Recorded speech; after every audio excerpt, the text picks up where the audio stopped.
Good evening, world. It's your boy Red 1000, coming to share a few words.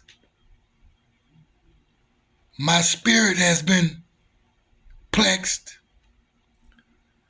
Um, I had this young man in my life, him and his girl, and their 9-year-old son. And they called me Unc. And I don't take it lightly when I'm called Unc. Um, he and I had some history years ago back in federal holdover. So he got released, I got released, and we hooked up, and he was doing some positive things like door dashing while I was still at the halfway house. So as I stated, he called me Unc. So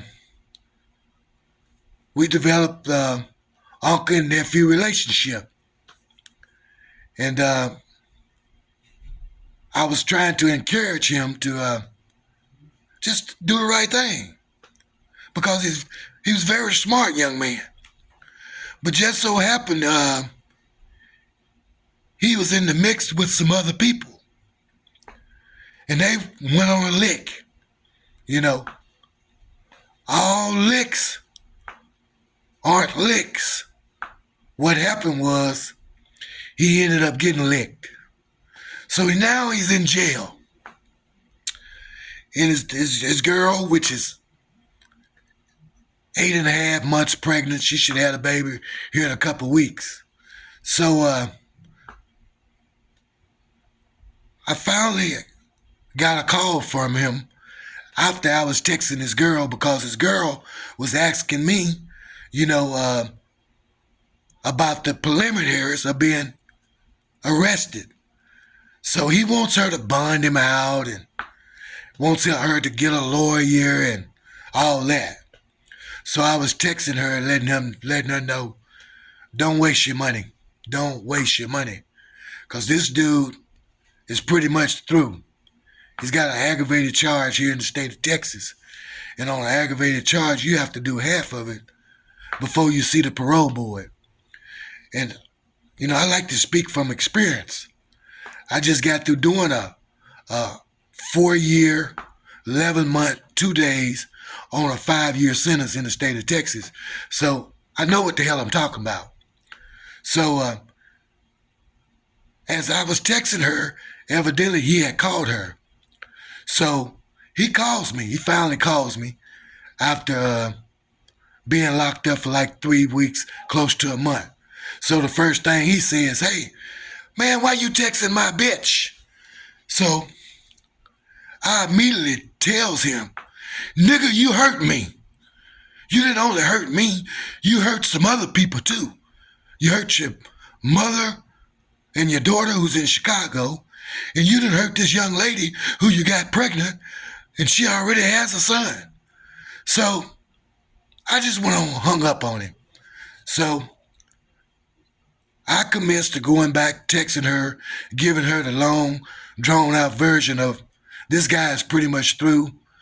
You don't need to waste your money on this guy. And then I tells her, I say, hey, he asked me why was I texting this bitch. And I tells her, I say, that's exactly what you was to him, a bitch. Because he was selfish, he didn't give a damn about you, the baby in your stomach, or nothing else. So I basically go ahead on and give her the spiel that it's over. So I don't know if she was actually wanting to listen to me because she was asking some questions. And as I stated, they called me Unc. Now y'all tell me, get in my comments on this, tell me, was I wrong for letting her know that this guy is pretty much through? Plus, he's got some health conditions. So, I'm not going to hold y'all long, but this was weighing heavy on my heart because he was missing for 7 days. I even went down and did not a missing person report, but an alert report. If he come up for them to call me, he came up and they called me, which he was in the hospital doing the arrest. They took him to the hospital. So that's how I found out that he was in jail. So to make a long story short, the young man hurt me because we had a good chemistry, you know. He took me to go and purchase my vehicle, loaned me a couple hundred, which I paid him back. But when people do that type of stuff for you, it's actually some love involved. Now, I'm not talking about no gay shit either. I'm talking about genuine love, which is hard to find in this day and time. And for him to go and do that stupid shit with those people, it hurt me. So I'm pretty much over it now because I actually got a chance to let him know how I felt with the stupid, goofy shit he done trying to go hit a lick, which he didn't have to do that, which let me know he's very selfish. He's thinking only about himself and those goofballs that was with him. So I'm not going to hold you guys no longer, but as I always say when I end my videos, don't get sidetracked by a sideshow. And that's what happened to my friend, and it hurt me. Because when I call you a friend, I'm coming if it's on some legal shit, if you need my help. And I don't take the word friend lightly. You know, it says in order to be a friend, one must first show themselves friendly, which I did to that guy. And in return, he showed himself friendly to me. But he didn't show himself friendly to himself and to that woman with that child and to his mother who's in Chicago. So, y'all be peaceful out there.